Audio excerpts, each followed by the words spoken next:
আচ্ছা দেখো, প্রথমে মূলধন বাজেটিং ও বিনিয়োগ সিদ্ধান্তের মধ্যে কী কী শিক্ষণফল সেগুলো শিখছিলাম। তারপরে আমরা মূলধন বাজেটিংয়ের ধারণা কী, সেই ধারণাগুলো কীরকম হতে পারে সেই সংক্রান্ত শিখছিলাম।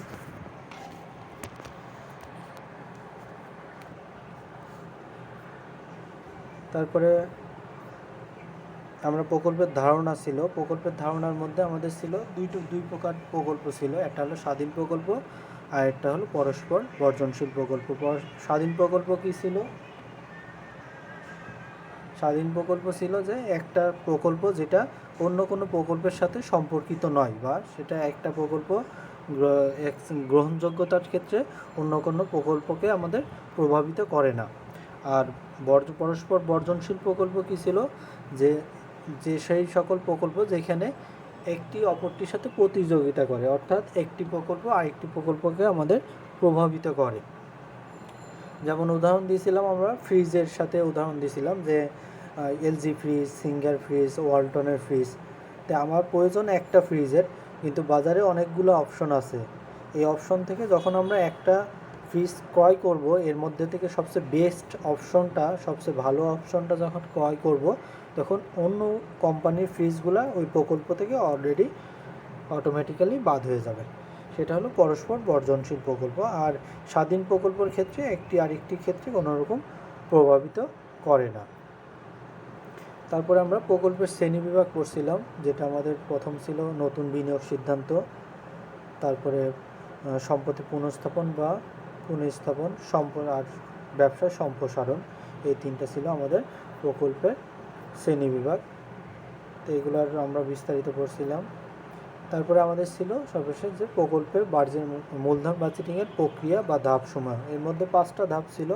প্রথম ধাপ ছিল আমাদের প্রকল্প প্রণয়ন, তারপর প্রকল্প মূল্যায়ন, প্রকল্প নির্বাচন এবং প্রকল্প বাস্তবায়ন এবং প্রকল্প মূল্যায়ন, পুনঃমূল্যায়ন যেটা বলা হয়। তো এর মধ্যে 2টা ধাপ আমরা শিখছিলাম। প্রথম ধাপ হলো প্রকল্প প্রণয়ন, এই ধাপ শিখছিলাম, এবং প্রকল্প মূল্যায়ন।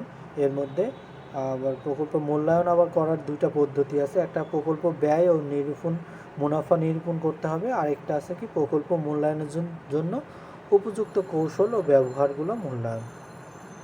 এবং সর্বশেষ আমাদের এখন 3 নম্বর প্রকল্প আমাদের যেটা আছে কি প্রকল্প নির্বাচন। এখন আমাদের প্রকল্পের পদ্ধতিগুলো আমরা ইউজ করার পরে তার পরবর্তীতে সময়ে আমরা কি করব, প্রকল্প এখন নির্বাচন করব। তো মূলধন বাজেটিংয়ের 3য় ধাপ হলো প্রকল্প নির্বাচন, এবং প্রকল্প নির্বাচনের কোনো সুনির্দিষ্ট পদ্ধতি নেই। এখন আমরা প্রকল্প নির্ণয়ের বা আমরা পদ্ধতি অনুযায়ী বা সূত্র অনুযায়ী আমরা তার ভালো মন্দ করতে পারবো, কিন্তু প্রকল্প নির্বাচনের আসলে কোনো সুনির্দিষ্ট পদ্ধতি নেই। উল্লেখিত যে কোনো পদ্ধতি অনুসরণ করে বিভিন্ন প্রকল্প বিকল্প হতে উত্তম প্রকল্পটি নির্বাচন করা হয়। যেটা আমরা বিভিন্ন যেই প্রকল্প আছে, যে পেব্যাক পিরিয়ড, এনপিভি, আইআইআর বা আন্ত আয়ের হার বা গড় আয়ের হার, যেগুলো পদ্ধতিগুলো আছে, এক এক কোম্পানি এক একটা পদ্ধতি আমাদের ব্যবহার করে। তো যেই কোম্পানি যেই পদ্ধতি ব্যবহার করে তার মাধ্যমে তারা প্রকল্পটি গ্রহণ করে থাকে, এবং সেই পদ্ধতি অনুসারেই তারা সবচেয়ে উত্তম প্রকল্প গ্রহণযোগ্য করে থাকে। তো 3য় লাইনে দেখো, তবে বিনিয়োগের প্রকল্প নির্বাচনের জন্য এমন কোনো প্রশাসনিক মানসম্মত পদ্ধতি নেই যার দ্বারা আসলে উত্তম প্রকল্প নির্বাচন করা যায়, এবং এই ব্যাপারে এক এক প্রতিষ্ঠান এক এক পদ্ধতি অবলম্বন করে, এবং এই ক্ষেত্রে প্রকল্প নির্বাচনের দক্ষতার মূল বিষয় হিসেবে গণ্য হয়।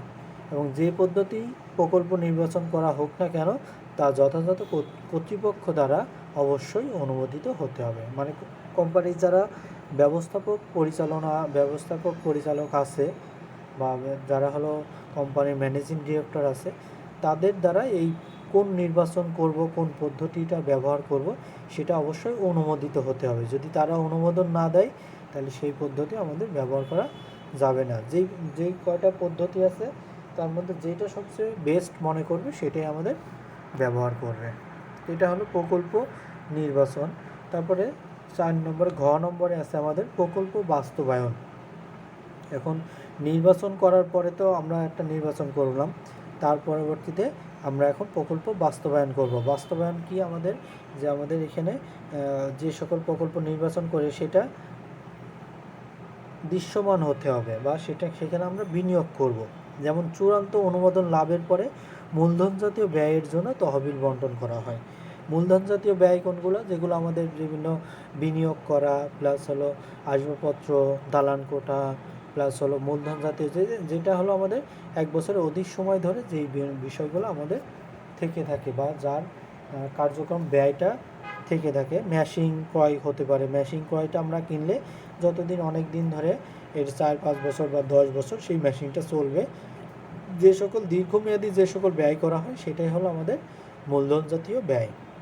তাই প্রকল্প যখন নির্বাচন হয়ে যাবে তখন আমরা চূড়ান্ত অনুমোদন লাভের পরে আমরা মূলধন জাতীয় ব্যয় এর জন্য তহবিল বন্টন করব এবং মূলধন জাতীয় ব্যয়ের বন্টন সম্পর্কিত পরিকল্পনা হলো মূলধন বাজেটিং, যেটা মূলধন জাতীয় বা স্থায়ী সম্পত্তি যে সকল ব্যয় আছে, স্থায়ী সম্পত্তির উপর যে ব্যয়গুলো, এগুলোর বন্টনের সম্পর্কিত পরিকল্পনাই হলো মূলধন বাজেটিং। এবং প্রকল্প বাস্তবায়ন কমিটি বা সংশ্লিষ্ট উচ্চ পর্যায়ের ব্যবস্থাপনা কর্তৃপক্ষকে সবসময় সজাগ দৃষ্টি রাখতে হয় যেন মূলধন বাজেটিং অনুযায়ী প্রকল্প তহবিল ব্যবহৃত হয়। ধরো আমরা যেই প্রকল্পে আসবাবপত্রের জন্য আমরা 50,000 টাকা রাখছি এবং দালান কোঠার জন্য আমরা 5 লক্ষ টাকা রাখছি। এখন যেই প্রকল্পের জন্য বা যেই খাতের জন্য যত টাকা রেখেছে, ব্যবস্থাপনা পরিচালক দেখবে যে স্থায়ী সম্পত্তির ক্ষেত্রে বা মূলধন বাজেটিংয়ের ক্ষেত্রে সঠিকভাবে সে ততটুকু কী হচ্ছে কিনা, যা আমাদের অনুমোদন হচ্ছে কিনা বা সঠিকভাবে ব্যবহার হচ্ছে কিনা, সেটা এই ব্যবস্থাপনা কর্তৃপক্ষ খেয়াল করবে। কারণ আমাদের যখন হয়ে যাবে পরিকল্পনা, আমরা তো যারা ব্যবস্থাপনা পরিচালক আছে বা যারা হলো ফাইন্যান্সিয়াল অ্যানালাইসিস আছে, তারা কি করে অঙ্কটা করে বা কিভাবে ব্যবসা পরিচালনা করতে হবে সেটার দিক নির্দেশনা দেয়। কিন্তু যারা কর্মী আছে বা যারা আমাদের কোম্পানির মধ্যে যারা কাজ করে, শ্রমিক আছে, সেই শ্রমিক বা অফিসিয়াল যারা আছে, এরা কি করে যে এই সকল যেই নির্দেশগুলো আসে, ব্যবস্থাপনা পরিচালকরা যে নির্দেশ প্রদান করে সেগুলো বাস্তবায়ন বা পরিকল্পনা অনুযায়ী বাস্তবায়ন করে বা কার্যক্রম পরিচালনা করে। তো সেই ক্ষেত্রে সেই কার্যক্রম সঠিকভাবে চলতেছে কিনা বা ঠিকভাবে মূল্যায়ন করা হচ্ছে কিনা সেটা এই উচ্চ পর্যায়ে বা ব্যবস্থাপনা কর্তৃপক্ষ এটা দেখভাল করবে এবং নিয়মিত দেখাশোনা করবে।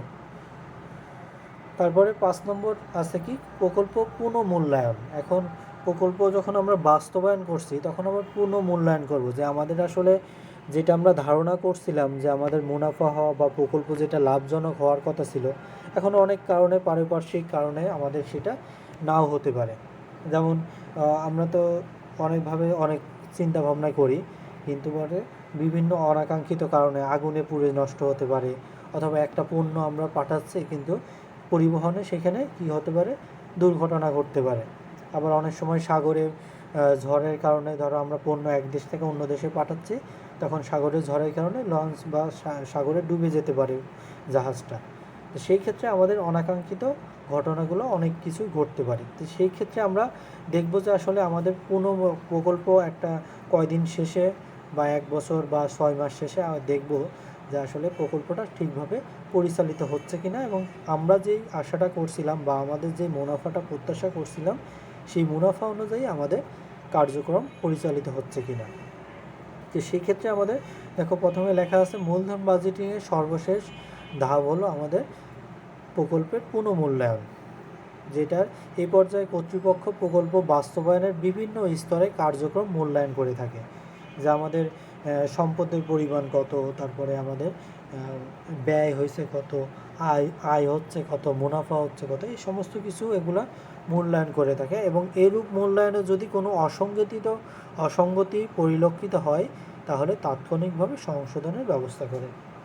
যদি আমাদের মুনাফাটা যদি কম হয়ে যায়, যে আমরা আশা করছিলাম এই বছর 50,000 টাকা মুনাফা করবে, কিন্তু সেই ক্ষেত্রে যদি কম হয়ে যায় বা কোনো রকম অসঙ্গতি, তখন দ্রুত ব্যবস্থা গ্রহণ করবে, ব্যবস্থা গ্রহণ করে যেন তার থেকে আরও বেশি আমাদের প্রোডাকশন করতে পারে এবং আমরা যেন আমাদের লক্ষ্যে পৌঁছাতে পারি, সেই সংক্রান্ত তাৎক্ষণিক সংশোধন ব্যবস্থা করে বা যে সকল ল্যাকিংগুলো আছে সেই সকল ল্যাকিংগুলো আমাদের সংশোধন করে সেই অনুযায়ী ব্যবস্থা গ্রহণ করে।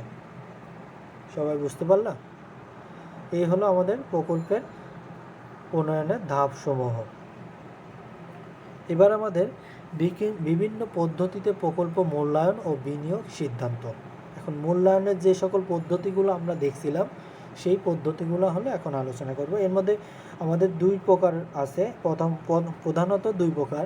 একটা হলো সনাতন পদ্ধতি আর একটা হলো বাট্টাকৃত নগদ পদ্ধতি। সনাতন পদ্ধতি মানে হলো আদিম যুগে বা আমাদের অনেক পুরাতন পদ্ধতি আর কি, সনাতন ধারণা। আর আধুনিক পদ্ধতি বলতে আমাদের বোঝায় বাট্টাকৃত নগদ পদ্ধতিগুলোকে, এগুলোকে আমাদের আধুনিক পদ্ধতি বলা হয়।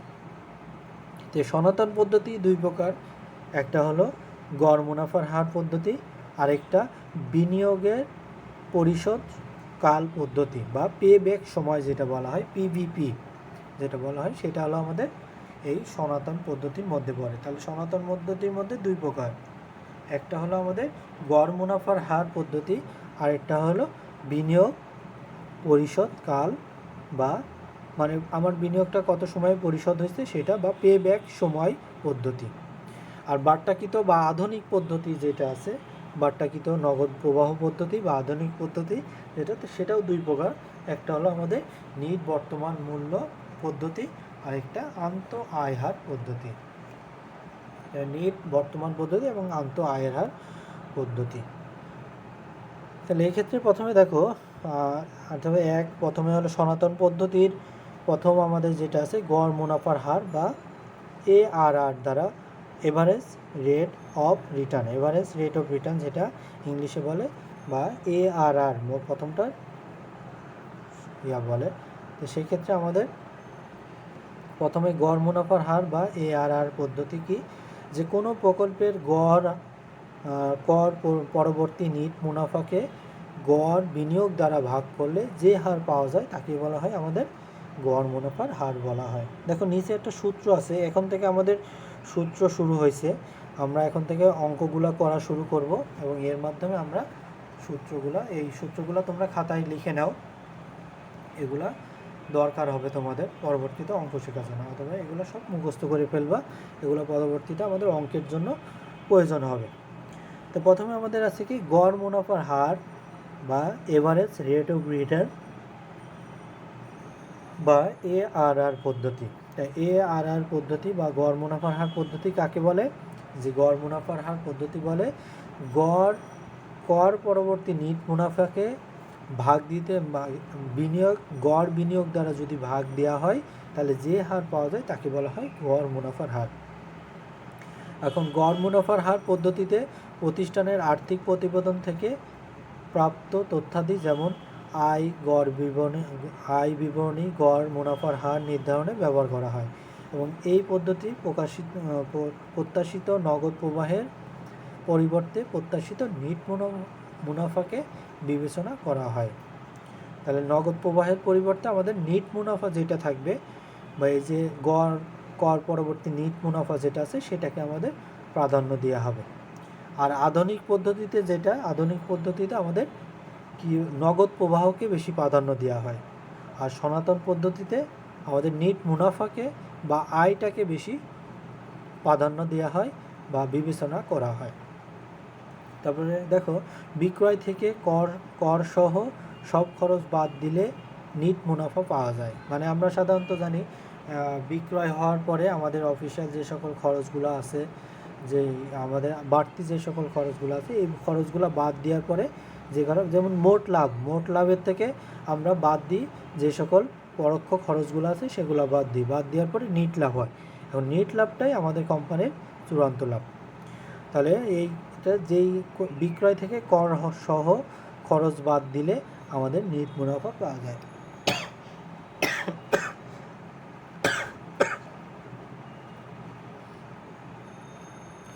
এবং প্রত্যাশিত বার্ষিক গড় নিট মুনাফাকে গড় বিনিয়োগ দ্বারা ভাগ করলে গড় মুনাফা পাওয়া যায়, যেটা আমাদের এখানে সূত্রের মাধ্যমে বলছে যে আমাদের কর পরবর্তী নিট মুনাফাকে ভাগ দিলে আমাদের। তাহলে সূত্রটা প্রথমে আমাদের গড় মুনাফার হারের সূত্র কি, প্রথমে কর পরবর্তী নিট মুনাফা ভাগ হবে গড় বিনিয়োগ দ্বারা ইন্টু 100 দিলে আমাদের যেই পার্সেন্টেজ আসবে সেটাই আমাদের গড় মুনাফার হার হবে।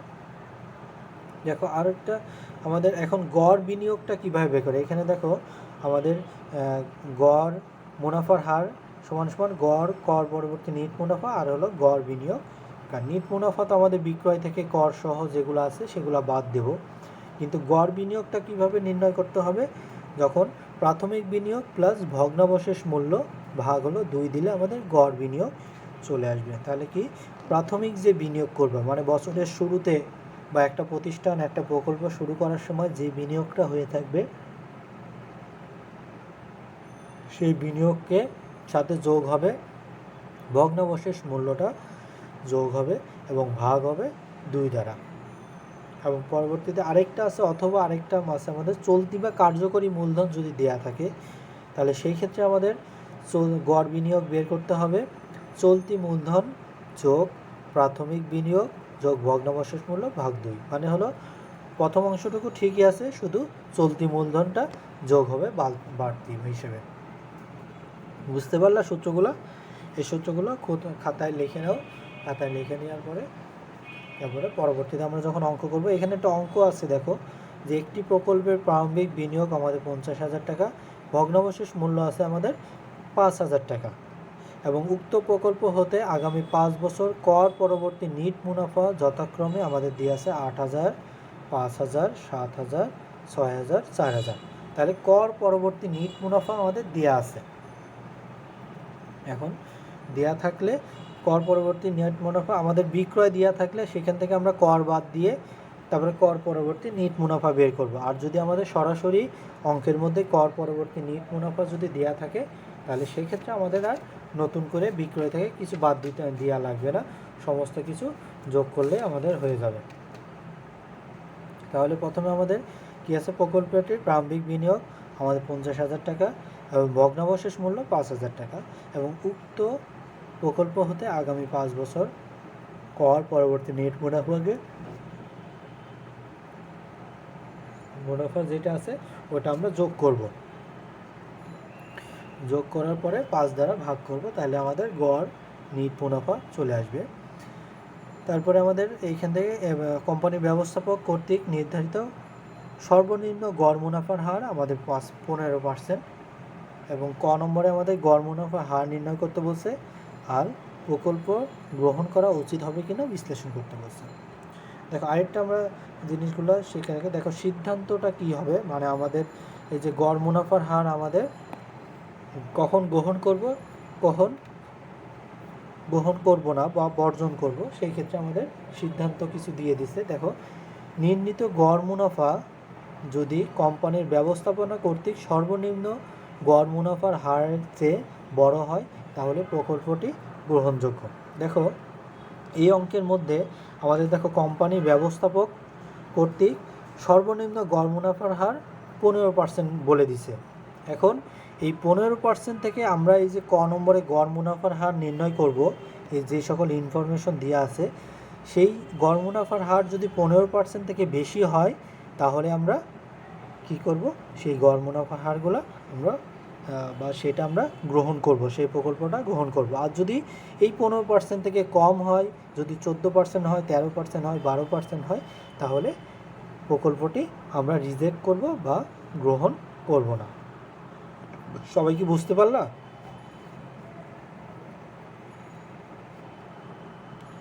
বুঝতে পারছো সবাই?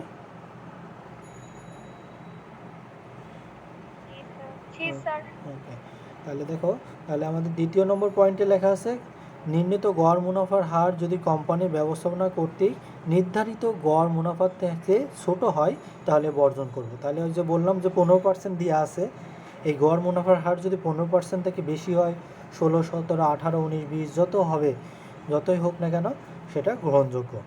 আর যখন আমাদের এটা সর্বনিম্ন গড় মুনাফা ব্যবস্থাপনা কর্তৃক যেটা নির্ধারণ করছে তার থেকে যদি কম হয় তাহলে সেটা বর্জন করতে হবে। আর 3 নম্বর আরেকটা সিদ্ধান্ত কি, গড় মুনাফার হার যদি সর্বনিম্ন গড় মুনাফার হারের সমান হয় তাহলে ব্যবস্থাপক প্রকল্পটি গ্রহণ বা বর্জন করতে পারে, যে কোনোটা করতে পারে।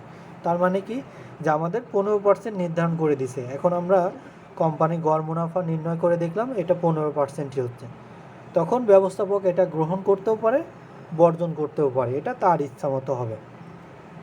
কিন্তু যখন বেশি হবে তখন অবশ্যই গ্রহণ করতে হবে, আর যখন ছোট হবে তখন অবশ্যই বর্জন করতে হবে। ওকে, তাহলে এই দুটা হলো আমাদের গ্রহণ এবং বর্জন।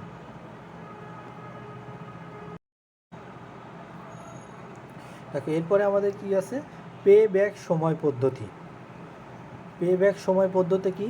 পে ব্যাক সময় বলতে বিনিয়োগকৃত অর্থ কত সময়ের মধ্যে আমাদের ফেরত আসবে তাকে বোঝায়, এবং যে কোনো প্রকল্প কোম্পানি বা বিনিয়োগকারী জানতে চায় বিনিয়োগকৃত অর্থ কত সময়ের মধ্যে ফেরত আসবে। তার মানে কি, দেখো বিনিয়োগকৃত অর্থ, ধরো আমরা 50,000 করে বিনিয়োগ করছি, 50,000 টাকা বিনিয়োগ করছি বছরের প্রথমে। এখন এই বছর আমার ধরো 20,000 টাকা লাভ হলো, তারপরের বছর 20,000 টাকা লাভ হলো, এবং তারপরের বছর 10,000 টাকা লাভ হলো। তাহলে আমার এই লাভের টাকা দিয়ে, লাভের টাকা সহকারে আমাদের এই 50,000 টাকা উঠে আসতে আমাদের কয় বছর সময় লাগলো? 3 বছর সময় লাগছে, তাই না? যে কত বছর সময়ে বা কত সময়ে আমাদের এই বিনিয়োগকৃত অর্থ ফেরত আসছে সেটাকেই বলা হয় পে ব্যাক সময়। মানে কি, পে পরিশোধ করা, ব্যাক মানে ব্যাক আসছে, আমার কাছে ব্যাক আসছে সময়, এই সময়টা নির্ধারণ করাকেই বলা হয় পে ব্যাক সময়, বা হলো আমাদের যেটা বিনিয়োগ পরিশোধের সময়কাল বলা হয়। দেখো এই পে ব্যাক সময়ের ক্ষেত্রে আমাদের যে কোনো কোম্পানি বা জানতে চাই যারা ব্যবসায়ী বা প্রকল্প বিনিয়োগ হতে কৃত টাকা কত দিনের মধ্যে ফেরত আসবে বা পে ব্যাক সময় পদ্ধতি নির্দেশ করে এটা, এবং পে ব্যাক সময় পদ্ধতি বিনিয়োগ সিদ্ধান্ত ও প্রকল্প মূল্যায়নের একটি সহজ ও জনপ্রিয় পদ্ধতি। এটা একটা সহজ ও জনপ্রিয় পদ্ধতি যেটা আমাদের কত সময়ের মধ্যে আমাদের সেই টাকাগুলো ফেরত আসবে। এবং ব্যবসায়ে বিনিয়োগ বা প্রকল্প থেকে আগত আন্তঃপ্রবাহগুলো যদি সমান হয় তাহলে বিনিয়োগকৃত সূত্র, এখানে আমাদের দুইটা সূত্র আছে, যেটা যদি আমাদের এই সূত্রের ক্ষেত্রে কি হবে, যদি ব্যবসায় বিনিয়োগ বা প্রকল্প হতে আগত আন্তঃপ্রবাহগুলো যদি সমান হয়, সমান মানে হলো যে আমার ধরো 50,000 টাকা আমি ইনভেস্ট করছি বা বিনিয়োগ করছি, এই প্রত্যেক বছর যদি আমি 10,000 করে পাই তাহলে আমার এই টাকা ফিরে আসতে কত সময় লাগবে? প্রথম বছরে 10,000, পরবর্তী বছরে 10,000, তৃতীয় বছরে 10,000, চতুর্থ বছর 10,000 এবং পঞ্চম বছরে 10,000 হলে আমার 50,000 টাকা হবে। এখন বলছে কি যে আগত এই আন্তঃপ্রবাহগুলো যদি প্রতিটা সমান হয়, তাহলে এখানে প্রতিটা সমান না, যে 10,000, 10,000, 10,000 5 বছরই আমার সমান আসছে। তাহলে যদি আন্তঃপ্রবাহগুলো প্রতি বছর যদি সমান আসে তাহলে সেই ক্ষেত্রে আমাদের এই সূত্রটা হবে যে প্রাথমিক বিনিয়োগ ভাগ হলো আমাদের বার্ষিক নগদ প্রবাহ, যে কত টাকা বার্ষিক নগদ প্রবাহ আসছে 10,000 টাকা, এবং যেই প্রাথমিক বিনিয়োগ ছিল আমাদের 50,000 টাকা, সেই প্রাথমিক বিনিয়োগ 50,000কে আমরা 10,000 দিয়ে ভাগ দিলে তাহলে আমাদের সময়টা চলে আসবে যে 5 বছরের মধ্যে আমাদের এই বিনিয়োগটা ফেরত আসবে। বুঝতে পারলে কথা আমার? এইভাবে আমাদের পেব্যাক সময়ের এই সূত্রটা নির্ধারণ করা হয়।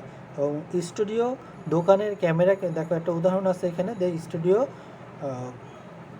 দোকানের ক্যামেরা কিনতে 20,000 টাকা প্রয়োজন এবং ক্রয়কৃত ক্যামেরা ব্যবহার করে সে ব্যবসা আগামী 5 বছর যথাক্রমে 5,000 টাকা করে আন্তঃপ্রবাহ নিশ্চিত করতে পারবে।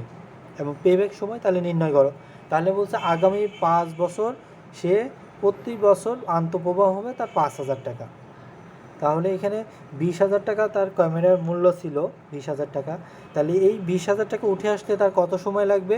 যে প্রাথমিক বিনিয়োগ করছে আমাদের 20,000 টাকা, তাহলে 20,000 ভাগ আর বার্ষিক নগদ প্রবাহ আমার প্রতি বছর 5,000 টাকা করে, তাহলে 5,000 দিয়ে ভাগ দিলে আমার 4×5=20, মানে 4 বছর লাগবে এই টাকা ফেরত আসতে।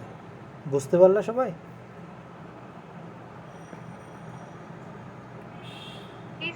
ওকে, এরপরে বসে এবার হলো আমাদের আরেকটা সূত্র, সেটা কি আমাদের যখন প্রতি বছর আন্তঃপ্রবাহ একই হারে হয় না, অর্থাৎ অসম হয়, তখন পরিশোধকাল নির্ণয়ে ক্রমযোজিত নগদ প্রবাহ ব্যবহার করা হয়। তার মানে অসমান মানে কি, যখন ধরো এই ফিক্সড অ্যাকাউন্টে না করে কোনো বছর যদি 5,000 হয়, কোনো বছর 10,000, কোনো বছর 15,000, কোনো বছর আবার 8,000। মানে এই যে অসম পরিমাণ যদি আমাদের নগদ প্রবাহ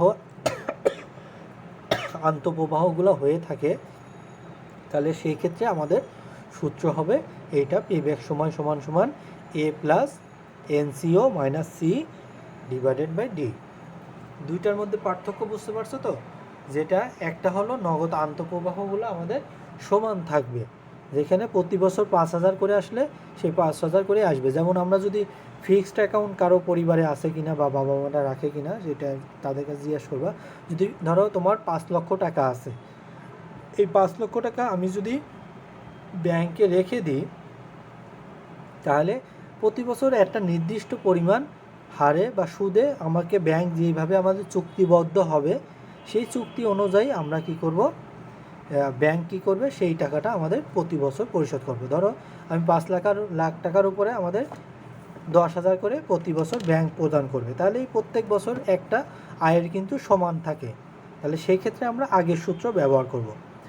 আর যে সকল ব্যবসায়ের ক্ষেত্রে এইটা যে কোনো ব্যবসার ক্ষেত্রে আমাদের কি হয় যে আয়ের ক্ষেত্রে কিন্তু এটা সমান হয় না, তখন কিন্তু আয়টা বা নগদ আন্তঃপ্রবাহটা আমাদের অসম হয় বা বিপরীত বা চেঞ্জ হয় এক এক বছর। যে কোনো বছর 10,000 টাকা আমাদের আয় হলো, কোনো বছর 15,000 টাকা আয় হলো, কোনো বছর 7,000 টাকা আয় হলো, কোনো বছর হলো, বা আমরা 5,991 টাকাও হতে পারে, 5,991 টাকা হতে পারে, যে কোনো অ্যামাউন্ট হতে হবে। সাধারণত আমরা অঙ্কগুলো কী করি, নিজেদের মতো একটা সুন্দর ফিগার আসার জন্য এই 5,000, 7,000, 8,000, 10,000 এরকমভাবে ব্যবহার করি, কিন্তু ব্যবসার ক্ষেত্রে তো 1 টাকা 2 টাকাও হিসাবে আসে।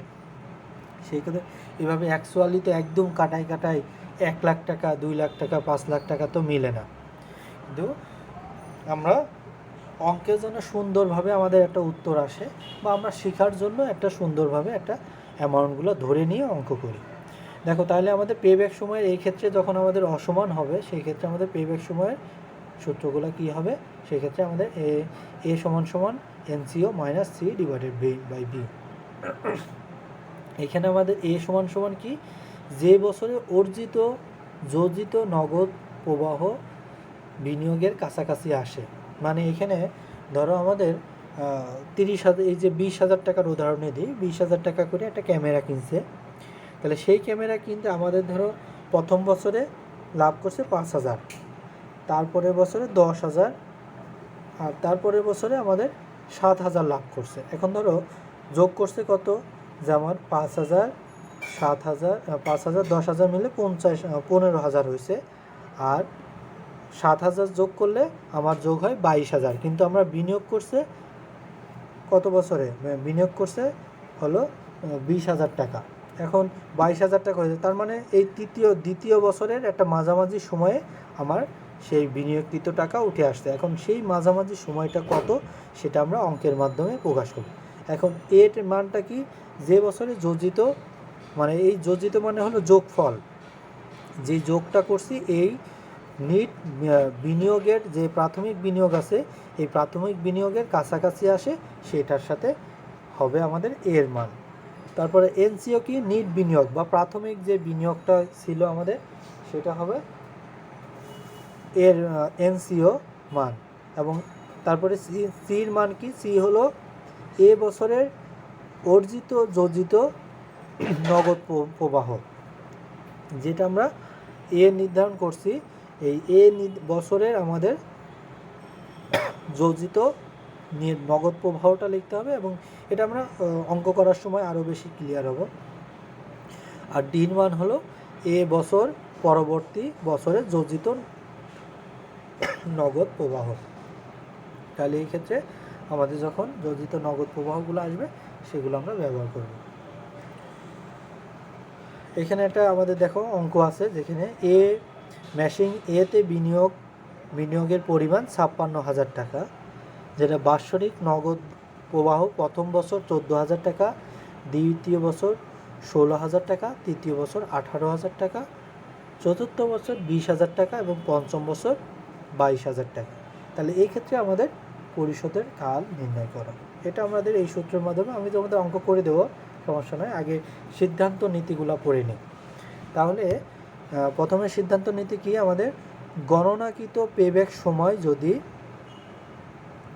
ব্যবস্থাপনা কর্তৃক পূর্ব নির্ধারিত সর্বোচ্চ পেব্যাক পিরিয়ড সময় থেকে কম হয় তাহলে প্রকল্প গ্রহণ করবে। এখন এখানেও আমাদের ব্যবস্থাপক নির্ধারণ করে দিবে যে আমরা কত বছর হলে বা কত সময়ের মধ্যে আমাদের এই টাকাটা ফেরত আসলে কোম্পানিটা গ্রহণযোগ্য। এখন ধরো কোম্পানির ব্যবস্থাপক বলে দিছে যে 3 বছরের মধ্যে টাকাটা যদি ফেরত আসে তাহলে আমার কোম্পানি সন্তুষ্ট থাকবে, বা 3 বছরের মধ্যে কোম্পানির টাকা বা বিনিয়োগকৃত টাকা ফেরত আসতে হবে। এখন আমরা পেব্যাক পিরিয়ড বা পেব্যাক সময় পদ্ধতিতে ব্যবহার করে দেখলাম 3-এর বেশি চলে গেছে। যদি বেশি যায় তাহলে সেটা বর্জন করতে হবে, আর পেব্যাক সময় যদি 3 বছরের কম হয় তাহলে সেই ক্ষেত্রে আমাদের প্রকল্পটি গ্রহণ করা হবে। যেটা দেখো, পূর্ব নির্ধারিত সর্বোচ্চ পেব্যাক সময় হতে যদি কম হয়, 3-এর থেকে কম হয়, 2.5 হয়, অথবা 2 বছরের মধ্যে যদি আমাদের বিনিয়োগটা চলে আসে, সময়ের আগে যদি ব্যাক করে বা চলে আসে, তাহলে সেই ক্ষেত্রে সেই প্রকল্প গ্রহণযোগ্য। আর যদি তার বেশি চলে যায়, 3 বছরের অধিক সময় চলে যায়, 4 বছর 5 বছর চলে যায়, তাহলে সেই ক্ষেত্রে আমাদের প্রকল্পটি বর্জন করা হবে। সবাই বুঝতে পারলে এই পর্যন্ত?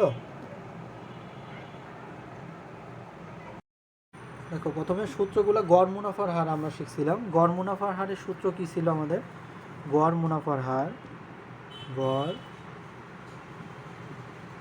মুনাফার হার, তাহলে গড় মুনাফার হার সমান সমান আমাদের কী ছিল? গড় কর পরবর্তী নেট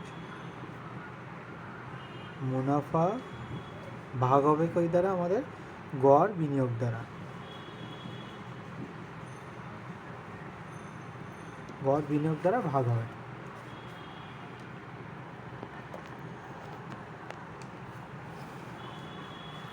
গড় বিনিয়োগ দ্বারা আমাদের ভাগ হবে, তাহলে আর গুণ 100।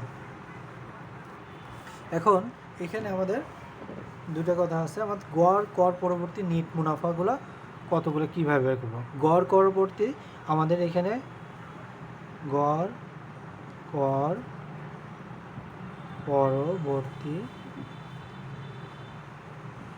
নেট মুনাফা, এখানে আমাদের যতগুলো দেখে বলে আন্তঃপ্রবাহের যোগফল বা নেট মুনাফার যোগফল। নেট মুনাফার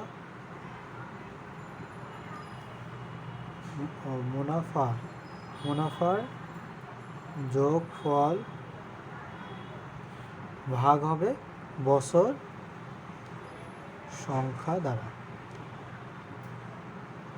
তাহলে বছর সংখ্যা দ্বারা আমরা যদি ভাগ করি নেট মুনাফাকে, নেট মুনাফার যোগফল যতগুলো আমাদের বছর দেওয়া, যতগুলো বছরের নেট মুনাফা দেওয়া থাকবে, সেই কতগুলো বছরের নেট মুনাফাগুলোর আমরা যোগ করে ভাগ দেব কত? বছর সংখ্যা দ্বারা ভাগ দিলে আমাদের এই গড় পরবর্তী নেট মুনাফাটা চলে আসবে।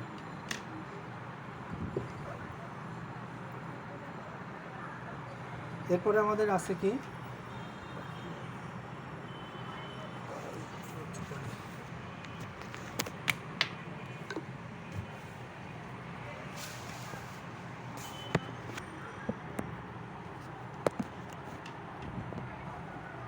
দেখো, বছর সংখ্যা দ্বারা ভাগ দিলে আমাদের গড় পরবর্তী নেট মুনাফা চলে আসবে। এরপরে আমাদের কি আছে, যে গড় বিনিয়োগটা কীভাবে বের করবো? দেখো, গড় বিনিয়োগ বের করার প্রথম সূত্র হলো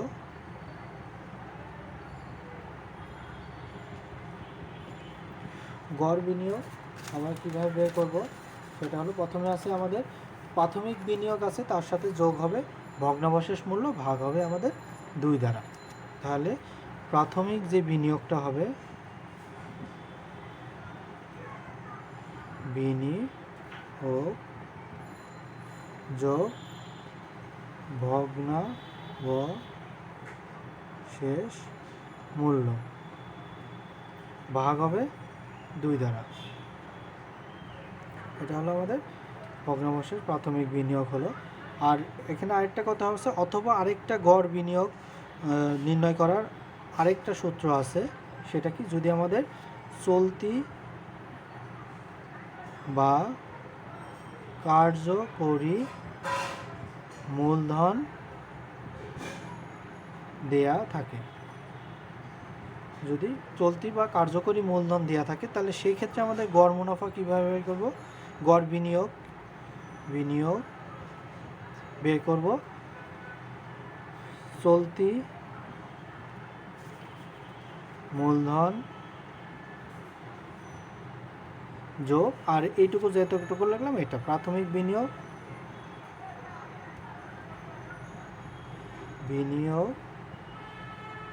যোগ ভগ্নাবশেষ মূল্য ভাগ হবে 2 দ্বারা।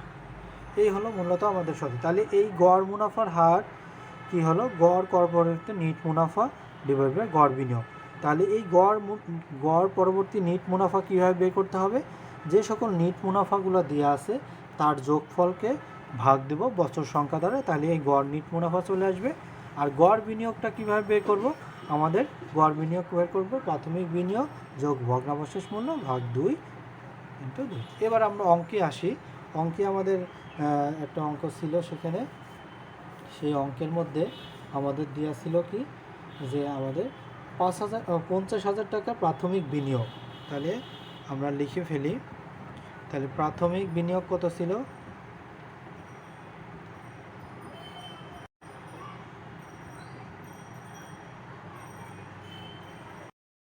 দেখো, প্রাথমিক বিনিয়োগ দেওয়া আছে 50,000 টাকা। এরপরে আমাদের কি দিয়ে আছে? তারপরে দিয়ে আছে প্রকল্প হলো ভগ্নাবশেষ মূল্য দিয়ে আছে। ভগ্নাবশেষ মূল্য আমাদের দিয়ে আছে কত? 5,000 টাকা। আর প্রকল্পের মেয়াদ দিয়ে আছে আমাদের 5 বছর। তাহলে 5 বছর দেওয়া থাকলে, এবং প্রকল্পের মুনাফাগুলো বা নগদ আন্তঃপ্রবাহগুলো,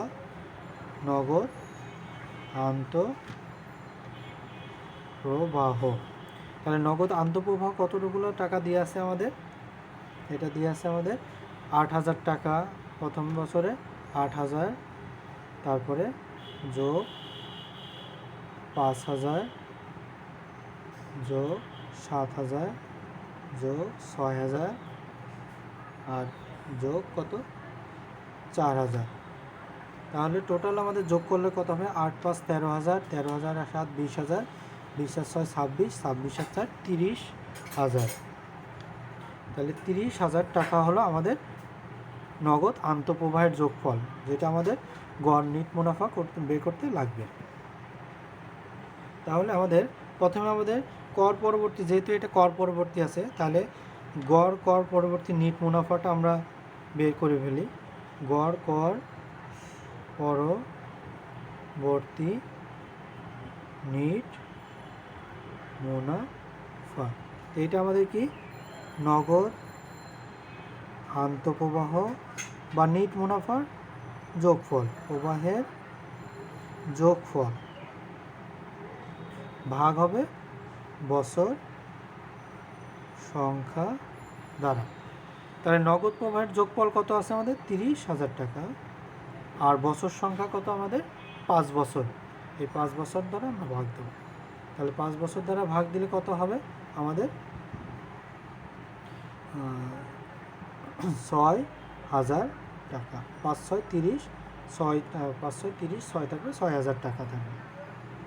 তাহলে আমরা গড় পরবর্তী নিট মুনাফা পেয়ে গেলাম। এবার কি লাগবে আমাদের? গড় বিনিয়োগ। গড় বিনিয়োগ সমান সমান কি? 50,000 প্রাথমিক বিনিয়োগ যোগ ভগ্নাবশেষ মূল্য ভাগ হলো 2, যেহেতু এখানে চলতি মূলধন নাই। তাহলে গড় বিনিয়োগটা কি আমাদের? গড় বিনিয়োগ সমান সমান কি? প্রাথমিক বিনিয়োগ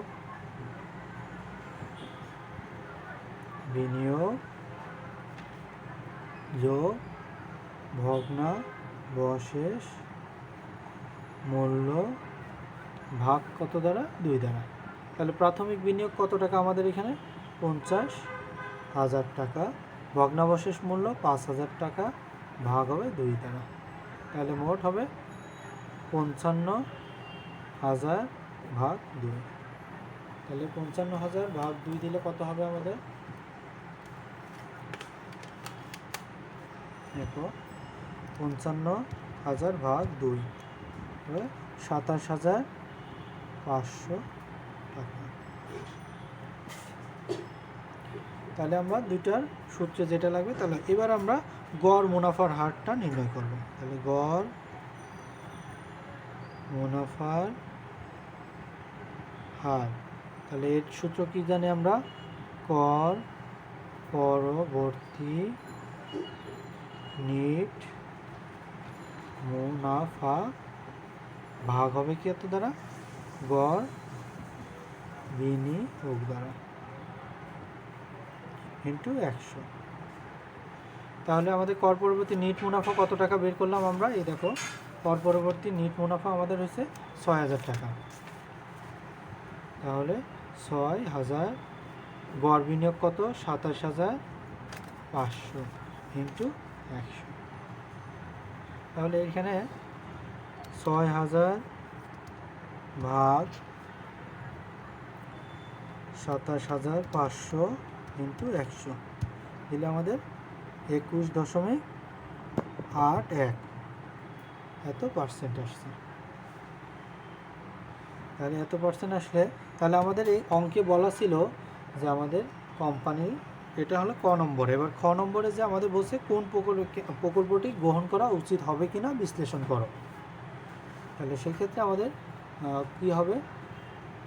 দেখো, প্রকল্পটি যখন আমরা করব তখন আমাদের অঙ্কের মধ্যে দেওয়া ছিল কোম্পানির ব্যবস্থাপক কর্তৃক নির্ধারিত সর্বনিম্ন গড় মুনাফার হার কত? 15%। তাহলে এই ক্ষেত্রে আমাদের কি প্রকল্প গ্রহণ করব নাকি গ্রহণ করব না? যেটা আমাদের যদি 21% হয়েছে, যেটা আমাদের কোম্পানির ব্যবস্থাপক কর্তৃক নির্ধারিত গড় মুনাফার থেকে বেশি হয়েছে, তাহলে বেশি হলে আমাদের কোম্পানিটা গ্রহণ করবে। তাহলে আমরা দেখব ব্যবস্থাপক কর্তৃক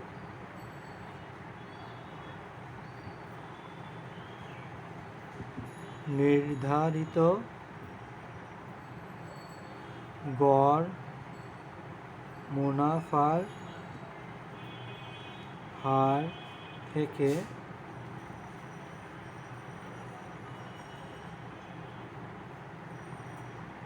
প্রকল্পের গড় মুনাফার হার বেশি, সুতরাং প্রকল্পটি গ্রহণ করা উচিত হবে। ওকে, বুঝতে পারলে সবাই?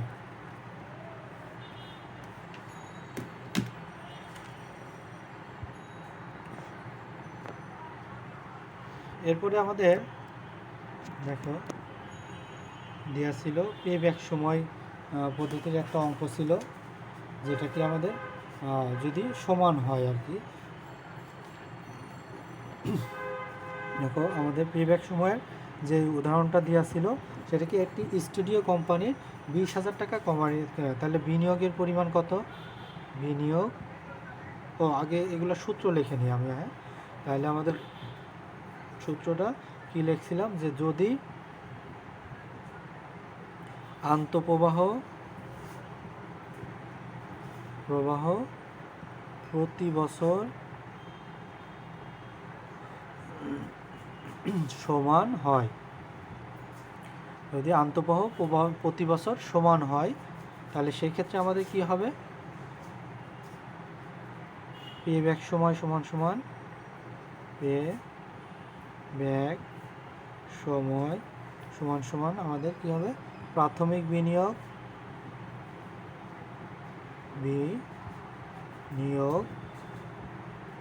ভাগ হবে কত দ্বারা?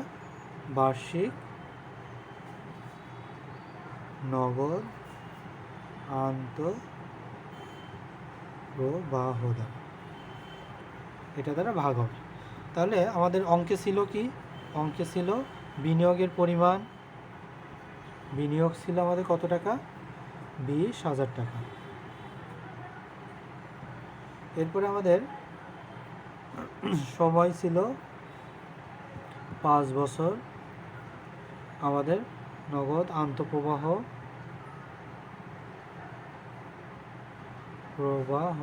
বা বার্ষিক নগদ আন্তঃপ্রবাহ আমাদের কত টাকা? 5,000 টাকা। মানে প্রতি বছর আমাদের 5,000 টাকা করে পাবে। তার মানে প্রতি বছর সমান, যখন প্রতি বছর আন্তঃপ্রবাহগুলো সমান হবে, তাহলে সেক্ষেত্রে আমাদের তাহলে সূত্র কী হবে? এইটা হবে। তাহলে পেব্যাক সময় কী হবে আমাদের? পেব্যাক সময় সমান তাহলে কি হবে? যে আমাদের কি বললো, 20,000 যে প্রাথমিক বিনিয়োগ আছে, সেই প্রাথমিক বিনিয়োগ কত? 20,000 টাকা। তাহলে এখানে ভাগ হবে, আর প্রতি বছর নগদ আন্তঃপ্রবাহ হবে 1,000 টাকা। তাহলে এটা হবে 4 বছর। 4 × 5 = 20, আমাদের 4 বছর করে হবে। এখন ব্যবস্থাপক কর্তৃক যেটা নির্ধারণ, যদি ব্যবস্থাপক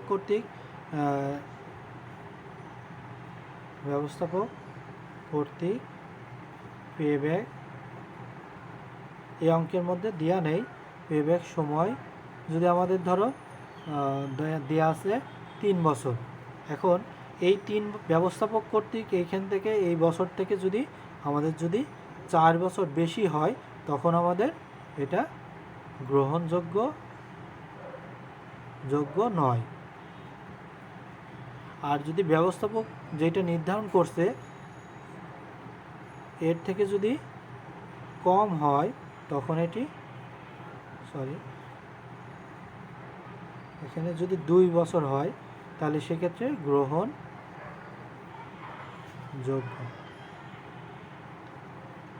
যদি এই 3-এর থেকে কম হয় তাহলে গ্রহণযোগ্য, এই 3-এর থেকে যদি বেশি হয় তাহলে গ্রহণযোগ্য নয়। তাহলে ব্যবস্থাপক কর্তৃক আগে নির্ধারণ করে দিতে হবে, সেটা আমাদের অঙ্কে দেওয়া থাকবে। বুঝতে পারছো? এবার আরেকটা সূত্র আমরা শিখছি, যখন আমাদের পেব্যাক সময়টা আন্তঃপ্রবাহ অসমান হবে। তাহলে যদি আন্তঃপ্রবাহ অসমান হয়, তাহলে সেক্ষেত্রে আমাদের পেব্যাক সময়ের সূত্র কী হবে? বা PBP = A + NCO - C/D। এটা হলো আমাদের সূত্রের মান। এখানে আমাদের এর মান কি? আমাদের ক্রমযোজিত সংখ্যা দ্বারা ইয়ে করা হবে। তাহলে আমাদের একটা উদাহরণ আমরা লিখি, আমরা উদাহরণ 5 নম্বরটা আমরা করি। দেখো উদাহরণ একটা করি। এখানে আমাদের দেওয়া আছে কত? এতে বিনিয়োগ করা আছে আমাদের, বিনিয়োগের পরিমাণ বিনিয়োগ করছে আমাদের 5 × 10 = 56,000 টাকা।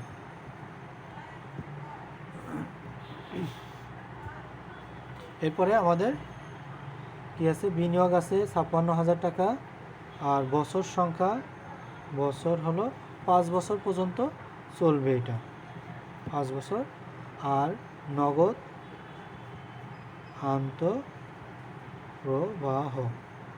আন্তঃপ্রবাহ কত দিয়ে আছে আমাদের? প্রথম দিয়ে আছে, প্রথম বছরে আমাদের 14,000 টাকা, দ্বিতীয় বছরে 16,000। মানে এটা কিন্তু অসমান। দেখো 14,000, 16,000, 18,000, তারপরে 20,000, তারপরে 22,000 টাকা। এত টাকা দিয়ে আছে। এই হলো আমাদের অঙ্ক। এখান থেকে আমাদের পেব্যাক সময় নির্ধারণ করতে হবে। এখন পেব্যাক সময় নির্ধারণ করতে হলে আমাদের প্রথমে দেখতে হবে এখানে যেটা অসমান নগদ আন্তঃপ্রবাহ বা নগদ প্রবাহ কি অসমান নাকি সমান। তাহলে এই ক্ষেত্রে যখন অসমান হবে, তাহলে অসমান হলে সেই ক্ষেত্রে আমরা কিভাবে নির্ধারণ করব? এক্ষেত্রে আমাদের পেব্যাক সময় নির্ণয়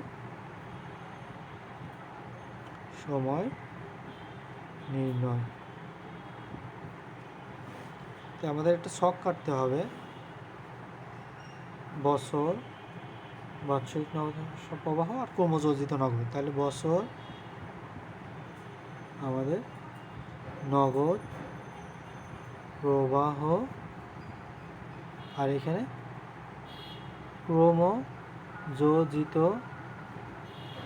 নগদ প্রবাহ, ক্রমযোজিত বাৎসরিক নগদ প্রবাহ। তাহলে এক বছর আমাদের আছে 5 বছর, 1 2 3 4 5 বছর আছে।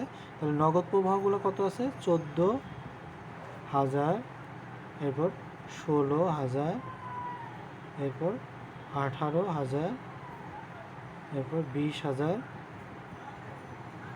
এরপর 22,000 টাকা। তাহলে ক্রমযোজিত নগদ প্রবাহটা আমাদের কীভাবে? ক্রমযোজিত মানে হলো যোগফল। এই যোগফল করব আমরা এখন, যে 14,000 সাথে 16,000 যোগ করলে কত হয়? 30,000। 30,000-এর সাথে 18,000 যোগ করলে কত হয়? 48,000। ক্রমযোজিত মানে যোগফল, এই নগদ প্রবাহগুলো যোগ হয়। 48-এর সাথে 20,000 যোগ করলে 68,000, এবং 20,000-এর সাথে 22,000 যোগ করলে 90,000 টাকা হলো। তাহলে এখান থেকে আমাদের নির্ধারণ করতে হবে কিভাবে এই সূত্রের অনুযায়ী আমরা এই যে পেব্যাক সময়ের যে সূত্র আছে আমাদের, এ সমান সমান A plus NCO minus C divided by B, A হলো আমাদের যেটা সময়। এখন দেখো আমাদের বিনিয়োগ করছে কত? 56,000 টাকা। তাহলে দেখো 56,000-এর থেকে কম কোনটা? দেখো 14,000 56,000 থেকে কম, 30,000 56,000 থেকে কম, তারপরে কি আছে আমাদের 48,000, এটাও আমাদের 56,000 থেকে কম, 68,000 এটা 56,000 থেকে বেশি। তাহলে এই যে ক্রমযোজিত এই 48,000, এই বছরটা আমাদের নির্ধারণ হবে এ। বুঝতে পারছো? এই যটা আমাদের কম হবে, প্রাথমিক বিনিয়োগ থেকে যেই যোগফলটা কম হবে সেই যোগফলের বছরটা হবে এর মান। বুঝতে পারলাম? এরপরে আমাদের কি হবে? এই বছরটা হবে আমাদের এর মান, এবং এই বছরের যেই অ্যামাউন্ট টাকা হবে এটা হবে আমাদের সির মান, বা আমাদের যেই ক্রমযোজিত সংখ্যা হবে সেই ক্রমযোজিত সংখ্যার সির মান হবে এটা। আর ডির মান কোনটা হবে? ডির মান হবে যে নগদ প্রবাহের পরবর্তী নগদ প্রবাহ, মানে যেই বছর আমাদের ক্রমযোজিত নগদ প্রবাহ হয়েছে তার পরবর্তী বছরের নগদ প্রবাহটা আমাদের কি হবে? পেব্যাক সময় ডির মান। বুঝতে পারলাম? যে পরবর্তী বছরে নগদ অর্জিত নগদ প্রবাহ। কারো কি কোনো কনফিউশন আছে বা বুঝতে পারো না এমন আছো? না স্যার, বুঝতে পারছি। তাহলে আমরা এবার সূত্রে মান বসাবো। স্যার আমি কোনো কথাই শুনতে পাচ্ছি না। তুমি শুনতে পাচ্ছ না কেন? আবার দেখো, আমি তাহলে আবার বলতেছি যে প্রথমে দিয়ে আছে আমাদের বছর সংখ্যা, তারপরে নগদ আন্তঃপ্রবাহগুলা যেগুলো দিয়ে আছে সেই সকল নগদ আন্তঃপ্রবাহগুলো দিয়ে আছে, এবং তারপরে দিয়ে আছে কি ক্রমযোজিত নগদ প্রবাহগুলো দিয়ে আছে। ক্রমযোজিত নগদ প্রবাহ কীভাবে বের করছি? এই নগদ প্রবাহগুলো যোগফল করছি, যে 14,000 যোগ 16,000 মিলে আমাদের 30,000 হয়েছে। 30,000-এর সাথে 18,000 যোগ করে 48,000, 48,000-এর সাথে 20,000 যোগ করে 68,000, এবং 68-এর সাথে 22 যোগ করে 90,000 হয়েছে। এটা হলো আমাদের ক্রমযোজিত মানে যোগফল করছি আমরা নগদ প্রবাহে। এখন এইখান থেকে আমরা এর মানটা নির্ধারণ করব কিভাবে? আগে প্রথমে আমাদের দেখতে হবে প্রাথমিক বিনিয়োগটা কত আছে, 56,000। এখন আমরা দেখব যে প্রাথমিক বিনিয়োগ থেকে কোনটা কম, যে 14,000 টাকা প্রাথমিক বিনিয়োগ থেকে 56,000 থেকে কম, 30,000 টাকা প্রাথমিক বিনিয়োগ থেকে কম, 48,000 টাকা এটাও প্রাথমিক বিনিয়োগ থেকে কম, এবং 68,000 এটা কিন্তু প্রাথমিক বিনিয়োগ থেকে বেশি, মানে প্রাথমিক বিনিয়োগ 56,000 টাকা ছিল, এর থেকে বেশি হলো 68,000 টাকা। তাহলে যেটা আমাদের কম, যেই পর্যন্ত কম আছে এই পর্যন্ত যেই ক্রমযোজিত নগদ প্রবাহ এর বছর সংখ্যা হবে এর মান। তাই আমরা 3-এর পাশে এ লিখে রাখলাম। এবং এই তৃতীয় বছরে যেই অ্যামাউন্ট টাকা হবে, যেই টাকাটা যোজিত বা যোগফল 3 বছরের যে যোগফলের টাকা হবে সেটা হবে সির মান। আর ডির মান হবে যে আমাদের ক্রমযোজিত নগদ প্রবাহের তার পরবর্তীত পরবর্তী বার্ষিক নগদ প্রবাহের মান হলো ডি হবে। এবার বুঝতে পারলাম? এবার হলো আমরা মানগুলা বসাই, মান বসালে আমাদের সংখ্যাটা চলে আসবে।